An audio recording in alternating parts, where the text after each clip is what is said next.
Good morning. Today we will learn word problems. लेखी उदाहरण आपण पाहणार आहोत. In the word problem, first you must read carefully. Then understand that problem, and after that write the form of quadratic equation. Not write form of quadratic equation from the given condition, and then method of solving the quadratic equation you know already. Okay, there are two types of methods. One is cancel. There are three, but complete square method cancel because of corona. There are two methods to solve the quadratic equation: factorization method, and second is by formula method. We use factorization method. Is that clear? जर नाही factor पडले तर formula वापरायचा. Now we start. So listen in the 2.6. 2.6 मध्ये product of Pragati's age 2 year ago and 3 year hence. Hence म्हणजे नंतर. वर्ष 2 काय 3 years hence 3 वर्षांनी आणि 2 years ago 2 वर्षापूर्वी. आता एजचे एक्झाम्पल सोडताना तुम्हाला एक हिंट देतो. फक्त आपलं एज जे आहे ना, आपलं प्रेझेंट एज ते डोळ्यासमोर ठेवायचं. समजा तुम्ही 10वीला आहे, 10, 6, 16, काहींचं वय 16 असेल, काही कदाचित 15च्या पण असते. Suppose your age is 15 years. Present age आजचं वय, आजचं आजीचं नाही, आजचं वय एक्स वर्ष मानायचं. कुणाचं पण ज्याचं मानणार आहोत त्याचं प्रेझेंट एज घ्यायचं एक्स. तुमचं प्रेझेंट एज 15 आहे. So 2 year ago, what is your age? Present age is yes. किती आहे? 15. तुमचं मी x मानतो किंवा 15 घ्या दादा. 2 years ago एज किती होईल? 2 वर्षापूर्वी तुमचं वय किती होतं? करेक्ट 13 होतं. कसं काढलं तुम्ही? याच्यातून 2 वजा केला 30 झालं ना. सो 15 - 2. मग याच्याऐवजी जर x असेल तर x - 2 is the 2 years ago age. Okay, 2 वर्षापूर्वीचा. 3 year hence 3 वर्षांनी. आफ्टर 3 years बघा बरं तुमचं वय आफ्टर 3 years. तुमचं आज 15 आहे, 3 वर्षांनी किती होईल? 18 होईल. म्हणजे काय केलं तुम्ही? या आजच्या वयामध्ये किती मिळवले? 3 मिळवले. 15 3 18. माझं वय x असेल तर x + 3. म्हणजे मागचं वय जर काढायचं असेल तर जेवढे वर्षाचं मागं जायचं तेवढं मायनस करायचं, आणि पुढचं काढायचं असेल वर्षांनी आफ्टर तर मिळवायचं. एवढीच हिंट आहे याच्यामध्ये, आणि ते लक्षात आलं तर खूप सोपी गणित आहे. प्रेझेंट एज मानायचं हे मात्र डोक्यात ठेवा. आता मी गणित वाचतो बघा. प्रॉडक्ट ऑफ प्रगतीची एकटी. प्रगतीचं आजचं प्रगतीच प्रेझेंट एज किंवा present age of Pragati be x. प्रगतीच present age be x years.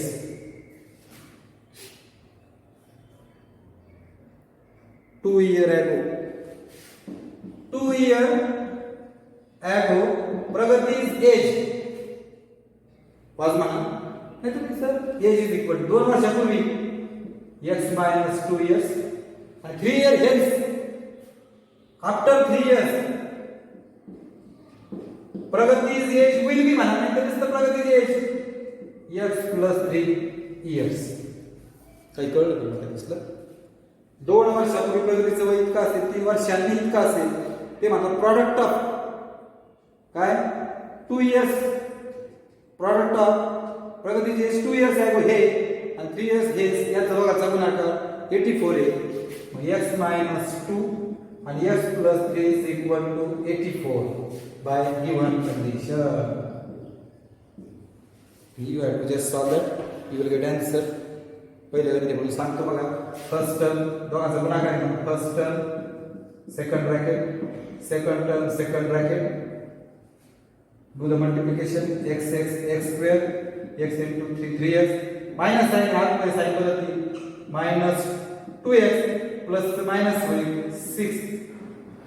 त्याला इकडे x square, sign different subtraction, 3 2 गेले 1x मोठ्याचं साइन प्लस -6 -84 हे इकडे आल्यामुळे 0 झालं. साइन सेम ऍडिशन 90 मोठ्याचं साइन मायनस गुणाकार 90 वजाबाकी 1 10 आणि 9 10 9 90 दोघांची वजाबाकी 1 आहे. शेवटी मायनस नियम क्रमांक 2. शेवटी प्लस असेल नियम क्रमांक 1 दोघांना मधल्याचं, तर शेवटी जर मायनस असेल तर नियम क्रमांक 2 फक्त मोठ्याला मधल्याचं चिन्ह द्यायचं. आणि variable x x square plus 10x minus 9x minus 90 is equal to 0. पहिल्या दोघात x कॉमन घ्या, x प्लस 10. दुसऱ्या दोघात इथं बघा मायनस आहे, 9 10 90 आहे, 10 मायनस 9 कॉमन. हा ब्रॅकेट घेऊन काढायचा, हा ब्रॅकेट कॉमन घेतला, याच्या बरोबर 0 याच्या बरोबर 0. x plus 10 is equal to 0, x minus 9 is equal to 0. तर x ची किंमत मायनस 10 आणि x ची किंमत प्लस 9. पुढचं तुम्हाला यायला पाहिजे. झालंय आपलं फॅक्टरायझेशन केलं. x ची किंमत -10 -10 पहिल्या ओळीला याची किती मिळाली पहिली ओळ बघा. प्रगती प्रेझेंटेज बी -10. आज -10 वय असू शकतो का? -10 चा अर्थ काय?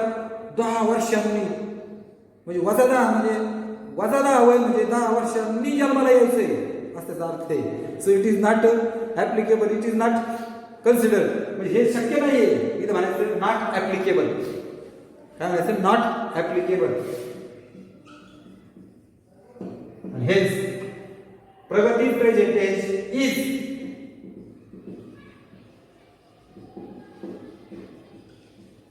बीच्या ऐवजी काय घ्यायचं? इज घ्यायचं पहिली ओळ. You will get answer. अशा पद्धतीने आता वर्ड प्रॉब्लेम सोडवायचे आपल्याला. आता मी तुम्हाला इथपर्यंत आणत जाईल, इथून पुढचं तुम्ही सोडवायचे. नीट काळजीपूर्वक लक्ष द्यायचंय. पहिला एक्झाम्पल समजून सांगितलंय पूर्ण, वाटलं अजून एखादं घेऊ पूर्ण, पण तुम्हाला सोडवता आले पाहिजे, विषय तयार करता आलं पाहिजे. अवघड असं काहीच नसतं, थोडासा विचार करायचा आहे. So just listen. Sum of squares of, बरोबर, सम म्हणजे बेरीज, square of 2 consecutive natural number. आता कॉन्जिक्युटिव्हचा अर्थ सांगतो. कॉन्जिक्युटिव्ह म्हणजे 1 2 3 4 क्रमाने 1 2 3 4 याला म्हणतात कॉन्जिक्युटिव्ह नंबर्स. ते काय म्हणतात? Consecutive natural number. Natural number start from 1. आता नॅचरल नंबरचं गणित आलं तर कसं घ्यायचं आणि इव्हन आणि ऑडचं आलं तर कसं घ्यायचं सगळं सांगतो बघा. These are the natural number. पहिली 1 आहे, दुसरी 1 + 1 2 आहे, तिसरी 2 + 1 3 आहे, 3 प्लस म्हणजे जर पहिली x घेतली तर तिच्यामध्ये x मिळाला, 1 मिळाला, तिच्यामध्ये परत हिच्यामध्ये 1 मिळाला, x + 1 + 1, हिच्यामध्ये परत 1 मिळवला म्हणजे x + 3. These are the consecutive numbers. मग जर कॉन्जिक्युटिव्ह नंबर्स नॅचरल नंबर्स आले, consecutive natural number, positive number, counting number आले, तर तुम्ही म्हणायचं let first natural number be x, second natural number be x + 1, third x + 2, x + 3, x + 4. फक्त 1 1 ने वाढवत जायचं. आता इव्हन आणि ऑड आलं, कॉन्जिक्युटिव्ह इव्हन आणि ऑड आलं. इव्हन आणि ऑड, इव्हन म्हणजे 2 4 6 8 किती फरक आहे बघा, 2 2 चा फरक आहे. आणि इव्हन ऑड इथं पण 2 2 चा फरक आहे. 2 चा फरक आहे म्हणजे 2 2 मिळवत जायचे. मग तुम्ही जर म्हटले first consecutive, first odd number, मग सेकंड कॉन्जिक्युटिव्ह ऑड, 2 मिळवायचे, 2 2 वाढवत जायचे. Third consecutive odd, first second third, fourth consecutive odd, first second third असं 2 2 ने मिळवत जायचं. इव्हन असेल तर फक्त इव्हन येईल. First even number be x, second कॉन्जिक्युटिव्ह even 2 चा फरक, x + 2, x + 4, x + 6. आता हे पक्क लक्षात ठेवायचा. काय सांगितलं मी? नॅचरल नंबर असतील तर कितीचा फरक? 1 चा. आणि सम आणि ऑड असेल, विषम आणि सम, ऑड आणि इव्हन असेल तर 2 चा फरक ठेवायचा.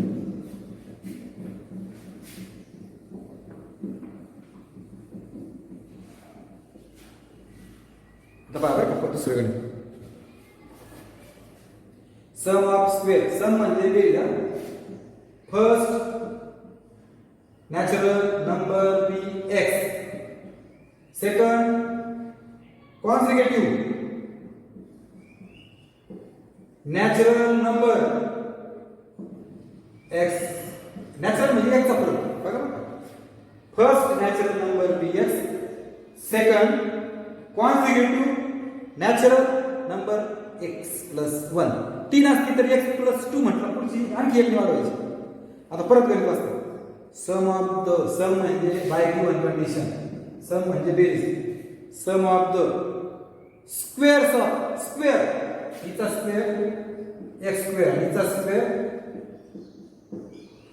सम of the square of 2 consecutive natural number, 2 consecutive natural नंबरच्या स्क्वेअरची सम 244. किती आहे? 244. संपू. हा याचा विस्तार कसा करणार? पहिल्याचा स्क्वेअर, हक्काचा 2, या दोघांचा गुणाकार आणि दुसऱ्याचा square. X square plus 2x plus 1. याच्या घ्यायचं x square plus 2x plus 1 is equal to 244. बरोबर. आता ठीक आहे, त्याला इकडे 244 ला 244 मध्ये काय होईल? हा 1 हा 2x square plus 2x plus 1 minus 244. 2x square हा एकटाच आहे, साइन डिफरन्स सबट्रॅक्शन 243. नक्की 244 आहे का? Okay. Consecutive natural 2 consecutive. Okay. आता गुणाकार इतका आला पाहिजे. 2 × 243 एवढा गुणाकार आला पाहिजे. वजाबाकी 2 आली पाहिजे. याला थोडा बरं, याला 11 ने भाग जाईल. मला 11 × 2 = 22 नाही जात. 3 ने भागत ना. 3 8 24 आणि 3 1 3. 81 ला परत 3 ने भाग जाईल 27. मी काय करतोय? फॅक्टर आणतो. फॅक्टर 9 म्हणजे 3 × 3 सगळे फॅक्टर पाडले. अवयव पाडले. आता ह्याच्यावर मी जोडा शकतो की ज्यांची वजाबाकी 2 आहे. बघा बरं का. 3 त्रिक 9.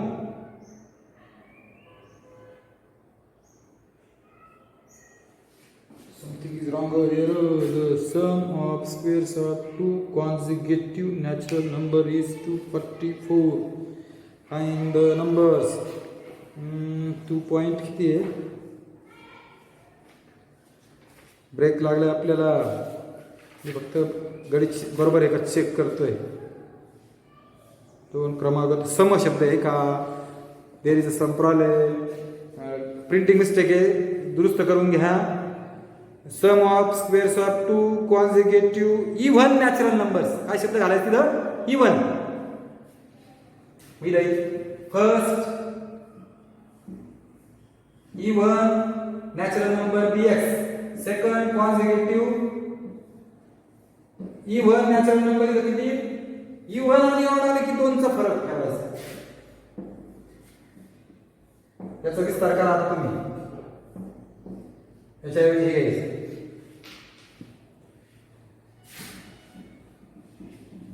फॅक्टर पडेल म्हणून माझ्या लक्षात आलं. x square plus 4x plus 4.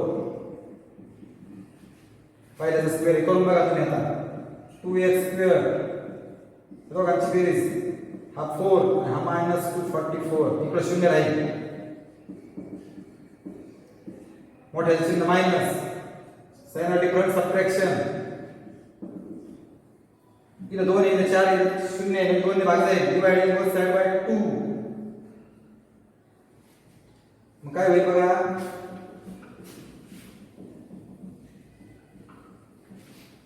दोन ने भागा. प्रत्येकाला 2 ने भागा तुम्ही करायची पाहिजे. आता x स्क्वेअर 2x आणि 120 असं राहील. गुणाकार 120 आणि वजाबाकी 2 12 आणि 10. शेवटी मायनस. नियम क्रमांक 2 मोठ्याला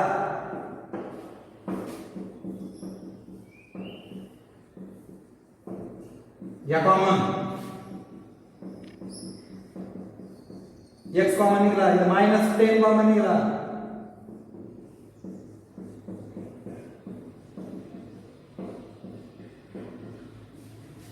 हा ब्रॅकेट बाहेर घेतला दुसऱ्या ब्रॅकेट मध्ये, याच्याबरोबर 0 याच्याबरोबर 0, तुम्हाला दोन किमती मिळतील. पुढे सोडवा तुम्ही. मायनस नसेल ना तर इव्हन चाललंय. नॅचरल नंबर म्हणजे पॉझिटिव्ह पाहिजे, नॉट ऍप्लिकेबल. सो x = 10 पहिले बोलायचं. First even natural number is 10. उत्तर बघा ताई, is 10. Second consecutive even natural number is equal to x + 2. So given numbers are 10 and 12. तिसरा एक्झाम्पल. अशा पद्धतीने तुम्हाला एक्झाम्पल सोडता आले पाहिजे.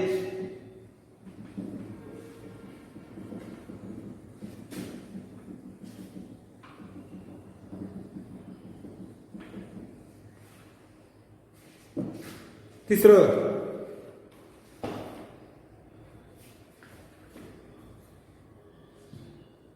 तर अरेंज काय ऑरेंज गार्डन बघा बरं का. ऑरेंज गार्डन आहे म्हणजे संत्र्याची बाग of mister Madhusudan. There are 150 orange tree.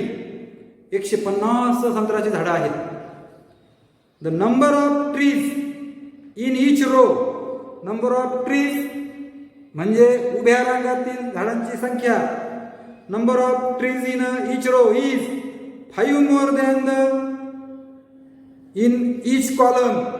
5 ने कोणापेक्षा आडव्या रांगेतील झाडांची संख्या उभ्या बघा बरं का. आडव्या रांगेतील झाडांची संख्या उभ्या रांगेतील झाडांच्या संख्येपेक्षा 5 ने जास्त आहे.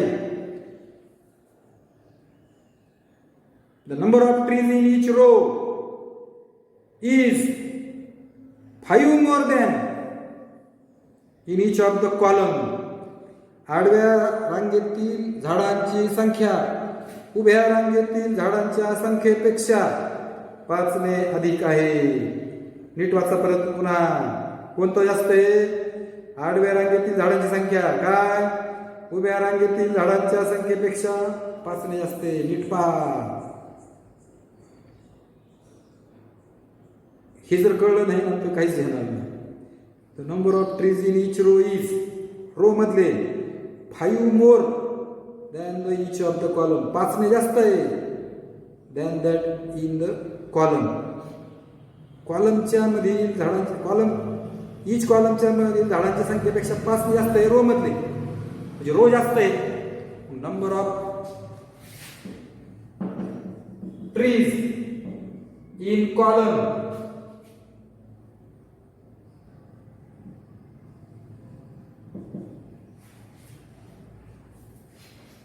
dx आणि number of trees in row किती जास्त आहे ना? 5 ने जास्त आहे म्हणून +5. लेस असतील तर -5 केलं असतं. आता हे ह्या उभ्या रांगा आणि ह्या आडव्या रांगा तुम्ही प्रार्थनेला उभा राहता की नाही. समजा 10च्या रांगा आहेत तर 15 तर मी लगेच म्हणेल 15 10 150 स्टुडंट आहेत. म्हणजे उभा आणि आडव्याचा गुणाकार करून मोकळं झालो. हे सुद्धा कॉलम आणि रो यांचा गुणाकार केला की total number of trees given condition x × x + 5 that is the equation. x ने गुणा x². 5x हा 150 वजा होईल. गुणाकार 150 आणि वजा बाकी 5 15 आणि 10 बरोबर आहे बघा. शेवटी मायनस मोठ्याला मधल्याचं. सोडवा. x ची किंमत -15 x ची किंमत 10. नॉट झाड वाजायची ना. Not applicable. Number of trees in column is 10. Number of trees in row 10 + 5 15. आणि मग हे 10 आणि 15 150 आहे बघा. आता काय विचारलंय बघा. ऍक्टिव्हिटी आहे. Number of trees in a column is x. बी म्हणायचं. Number of trees x + 5. Total निघालं. Total number of tree 150. Number of trees in column बाण पुढे गेला तिकडे गेला बघा. फ्रेम क्वाड्रॅटिक इक्वेशन तयार केलं. 5x काढला. Number of trees in column 10. Number of trees in row 15. चौथं, आता इक्वेशन तयार करून देतो, पुढचं तुम्ही करा. थोडंसं फास्ट घ्या. Vivek is older than Kishore by 5 years. Vivek is older. Vivek हा किशोरपेक्षा 5 वर्षांनी, ओल्डर म्हणजे मोठा आणि एल्डर म्हणजे छोटा. विवेक इज ओल्डर, विवेक मोठा आहे. मग जेव्हा वयाची गणती येतात, जो छोटा आहे ना त्याचं वय एक्स मानायचं. छोट्याचं कोण छोटा आहे ना, विवेक मोठा झाला, छोटा कोण झाला, किशोर. ले आपण वय आलं ना, present age let. Kishore's present age BX year and Vivek present age is equal. किती मोठा आहे, 5 ने. हा मोठा आहे 5 ने, म्हणजे प्लस करता येतं. म्हणून नेहमी जो छोटा आहे ना, दोघातला छोटा ओळखायचा, त्याचा वय एक्स मानायचं, म्हणजे दुसऱ्याचं ऑटोमॅटिक प्लस करता येतं. आता हे पहा, सम ऑफ रेसिप्रोकल. हे पहा, हा जर एक्स असेल त्याचा रेसिप्रोकल एक्स असतो, 1/x असता. गुणाकार व्यस्त म्हणतो आपण त्याला. याचा रेसिप्रोकल किती, 1/x. याचा 1/x + 5. ते काय म्हणतात, सम ऑफ. सम म्हणजे बेरीज. कुणाची, रेसिप्रोकल्स ऑफ देअर एजेस. त्यांच्या वयाच्या रेसिप्रोकलची बेरीज is 1/6. Find their present ages. बघा बरं, इथे एक्स येईल, हे तिघांचा गुणाकार 6 × x × x plus multiplying both side by 6x x + 5. 6x x + 5 प्रत्येकाला गुणायचं. 6x x + 5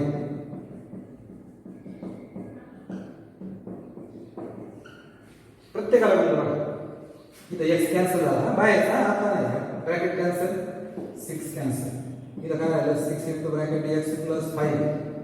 इथं कोण राहिलं, फक्त 6x. इथं कोण राहिलं, x × x प्लस, सोडवा 6 ने आत गुणा 6x + 30.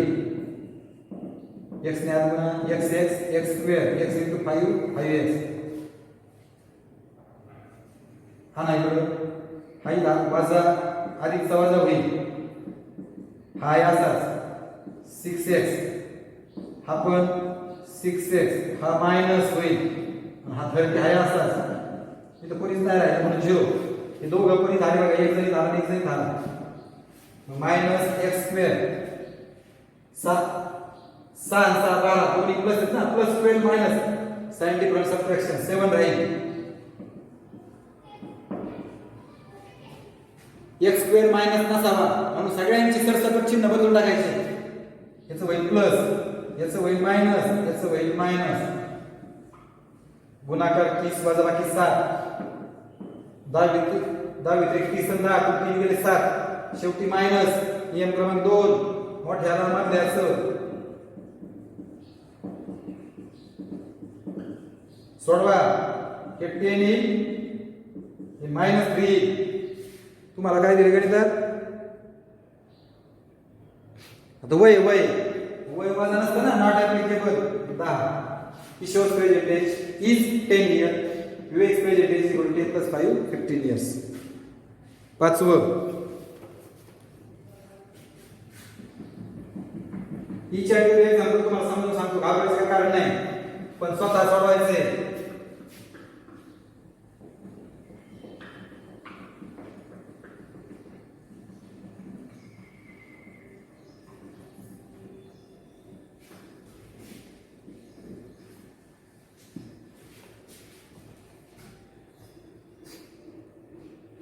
Suyash scored 10 marks more in the second test.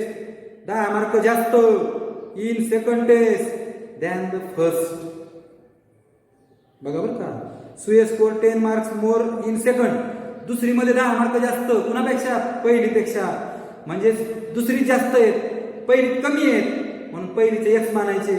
म्हणजे Suyash score x marks in first taste.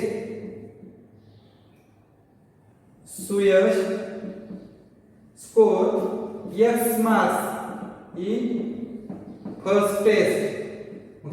He score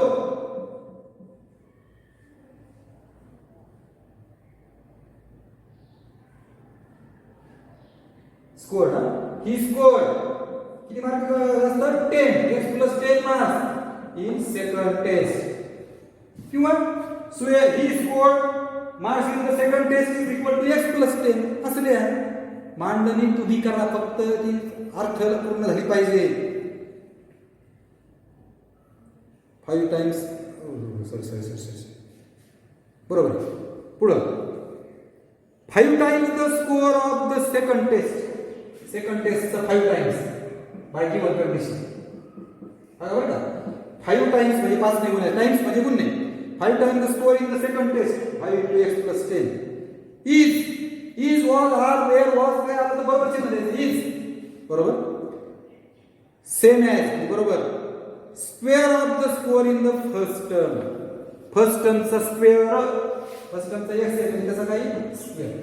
5 ने आला 5x plus 50 हा प्लस x स्क्वेअर आहे ना, त्याला इकडे येऊन तो मायनस होईल. इकडे कोणीच नाही राहणार, चिन्ह बदलून टाकायचं. मायनस आलाय मायनसचं प्लस, प्लसचं मायनस, प्लसचं मायनस. गुणाकार 50 म्हणजे 10 × 5 50. शेवटी मायनस मोठ्याला मध्ये असेल. सोडवा तुम्हाला 10 मिळेल आणि -5 वजा 5 मार्क नसते. Not applicable. सो हे score 10 marks in the first, ही स्कोर 10 plus 10 किंवा ही score marks in the second test is equal to x plus 10 10 plus 10 20.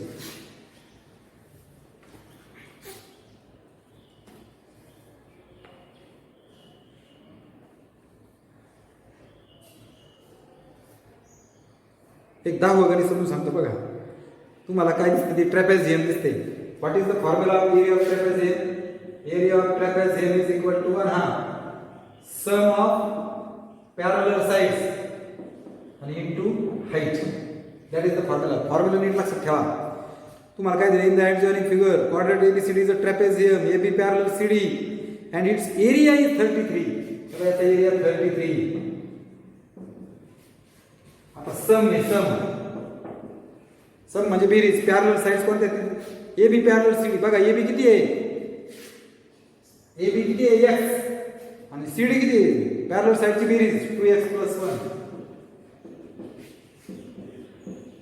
ही आणि ही पॅरलल आहे, ही x आहे आणि ही 2x plus 1 आहे.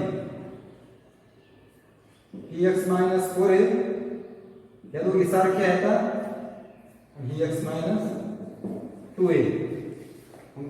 area is equal to 1/2 parallel sides x plus 2x plus 1. height की height है x minus 4.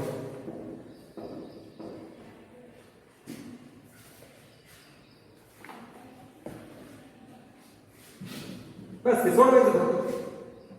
हे भागिले 2 गुणिले होईल. काय होईल बघा बरं? 33 गुणिले 2 म्हणजे 66 होईल. बेरीज करा. 1x 2x 3x plus 1 आणि हा x minus 4. हा एकटाच आहे ना, म्हणजे याला तिकडे घेऊन जाऊ. आता हा गुणाकार कच्चा करा आधी. कच्चा करू आपण. First term second bracket, second term second bracket पुन्हा 3x चा स्क्वेअर 3 चौक 12x 1x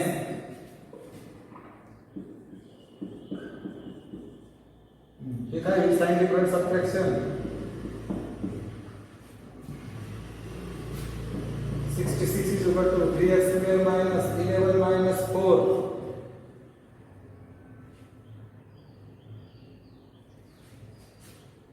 ओके, याला तिकडे घेऊन जा. 3x square minus 11x minus 4 minus 64 is equal to 0. हा प्लस तिकडे गेले मायनस झाला, इकडे शून्य राहिले. साइन सेम ऍडिशन बिगर साइन. गुणाकाराला पाहिजे 3 गुणिले 70, वजाबाकी आली पाहिजे 11.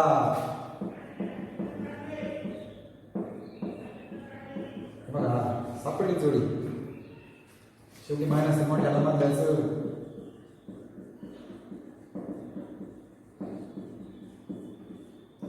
तीन 7 21 म्हणजे x minus 7. 10 7 70.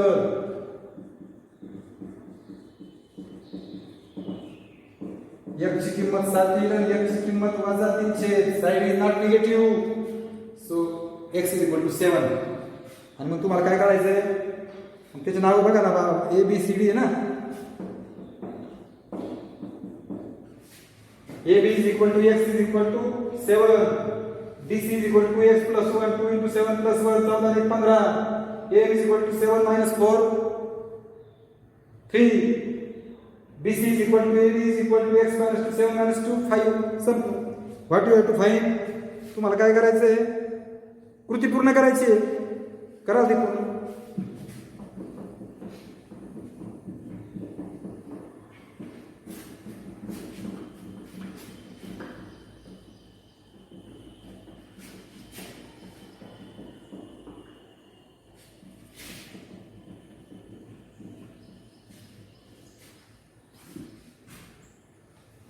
बरोबर आहे.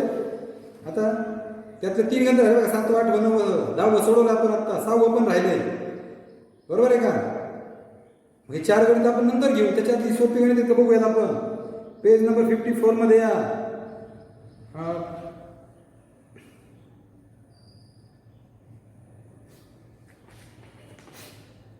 पण आधी हेच पूर्ण करू आपण, जाऊ द्या. बघा 6वं गणित. Mr. Kasam runs a small business of making earthen pots. बरोबर आहे का. भांडी बनवण्याचा कुटीर उद्योग करतात ते.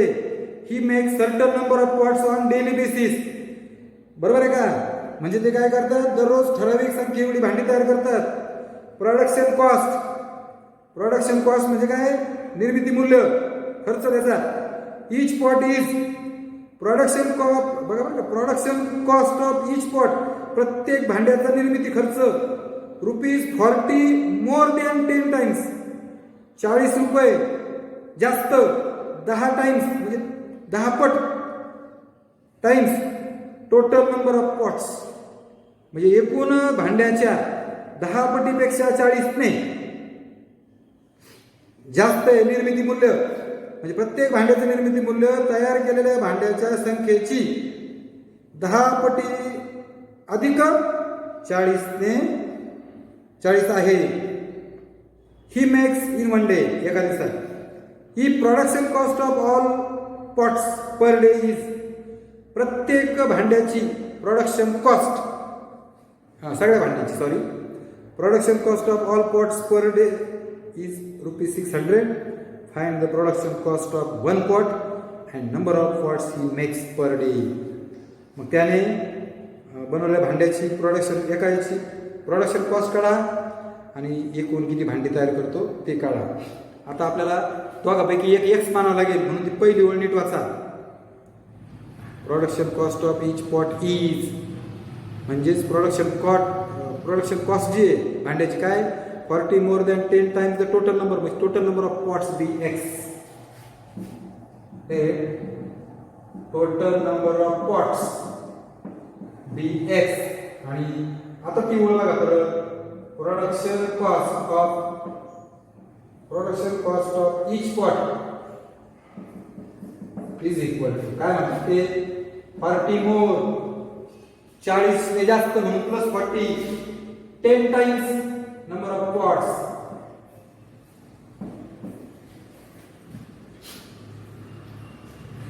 आणि एका दिवसात तो किती रुपये कमवतो पुढे आहे ना, कुठे गेलं ते, cost of all pots per day is ₹600 एका दिवसात. मग एका दिवसात एवढी भांडी बनवतो, प्रत्येक भांड्याची कॉस्ट एवढी आहे, दोघांचा गुणाकार म्हणजेच ₹600 bye given condition. x into 10x plus 40 is equal to 600. काय होईल, x 10x स्क्वेअर 40x, हा 600 इकडे आला मायनस होईल. इथं 0 इथं 0 इथं 0 डिवाइडिंग बोथ साइड बाय 10. 10 ने भागल्यावर x इथं लिहायचं तुम्ही, 10 ने भागल्यावर 4x, 10 ने भागल्यावर 60, गुणाकार 60 वजा केला म्हणजे 10 20 60, शेवटी मायनस म्हणजे plus minus.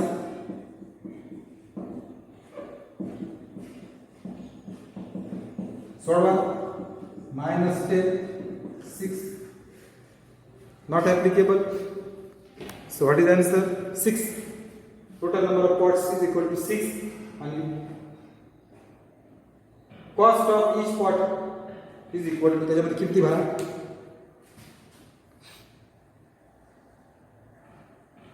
Production cost of each pot ही किंमत भरायची 10 20 60 40 100.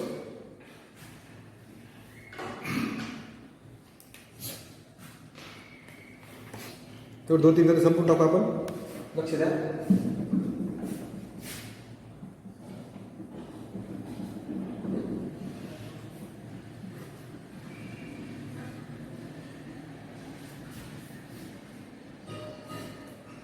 तीनच आहेत फक्त तेवढे 3 पूर्ण करू म्हणजे 2.6 संपेल. Pratik takes 8 hours to travel 36 kilometre downstream and return to the same spot. Downstream म्हणजे प्रवाहाच्या दिशेने आणि अपस्ट्रीम म्हणजे विरुद्ध दिशेने. The speed of the boat in the still water is 12 kilometre. Speed of the boat is given and find the speed of the water current. बघा बघा speed of boat BO80. Speed of boat in still water is 12 km/h. आणि पुढे काय म्हटले speed of the water, speed of water current bx km/h. आता बघा बरं का या बोटीचा स्पीड आहे आणि हा प्रवाहाचा स्पीड आहे. प्रवाहाचा जेव्हा अपस्ट्रीम असेल डाऊनस्ट्रीम असेल प्रवाहाच्या दिशेने म्हणजे आपण चाललोय तर त्या बोटीचा पण वेग आणि प्रवाहाचा वेग दोन्ही एकत्र होती म्हणजे दोघांची बेरीज 12 + x km/h. Speed of a boat in downstream. Speed of the बोट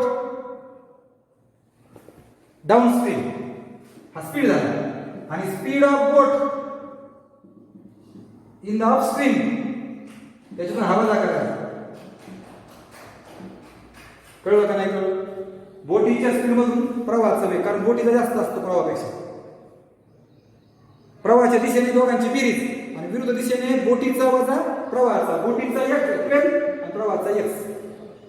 आता तुम्हाला डिस्टन्स दिलाय प्रवाहाच्या दिशेने 36 किलोमीटर आणि विरुद्ध दिशेने किती दिलंय तेवढंच आहे 36 downstream and return to the same spot.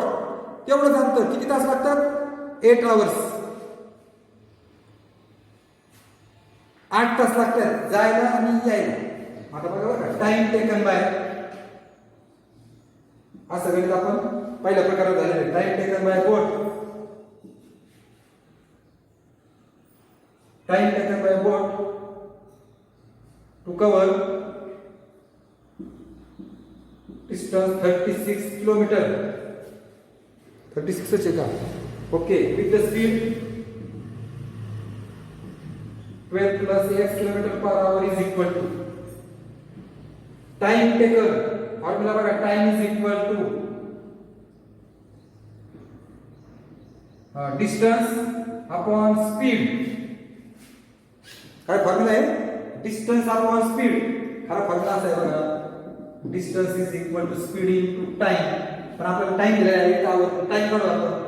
हा स्पीड भागिले डिस्टन्स आपण. डिस्टन्स किती आहे 36 आणि स्पीड किती आहे 12 + x. हे झालं downstream. Time taken by boat to cover the distance 36 kilometre with speed 12 + x downstream. बरोबर आहे ना डाऊनस्ट्रीम. ओके. आता हीच ओळ द्यायची परत. फक्त time taken by boat to cover distance 36 kilometre with speed 12 - x upstream. 36 distance आहे 12 - x म्हणजे प्रवाहाच्या दिशेने एवढे तास लागले माघारी यायला एवढे लागले आणि दोन्ही मिळून 8 येतं म्हणून 36 अपॉन 12 + x आणि 36 upon 12 - x is equal to किती तास लागले 8 hours. आणि हे सोडवायचं. छेद समान करा.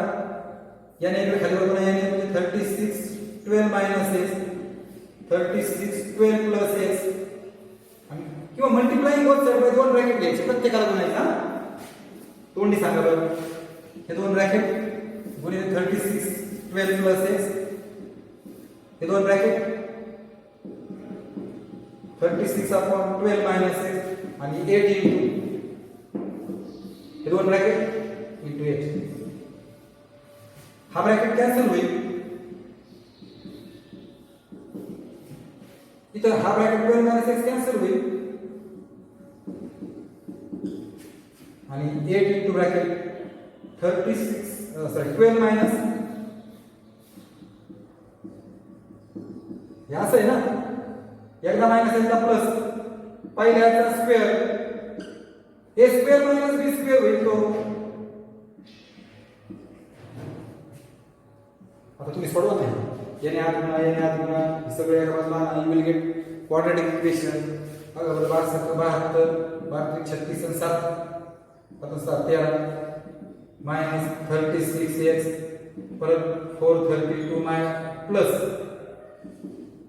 36x 8 चौक 32 32 3 35 8 3 11 36 हे कॅन्सल होईल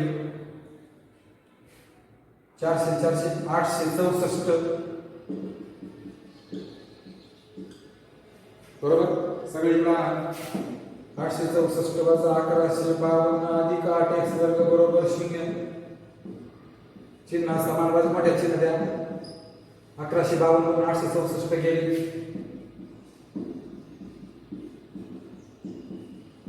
8 हातचा घ्या 6 8 14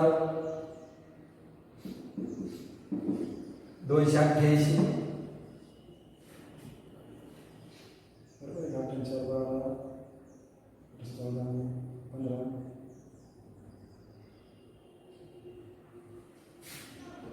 आता हे तुम्ही याच्यात काही कॉमन निघतं का बघा 4 कॉमन निघेल होते किंवा तुम्हाला दुसरी पद्धत सांगितली हवाला तिकडे घेऊन जा गुणिले 8 भागिले होईल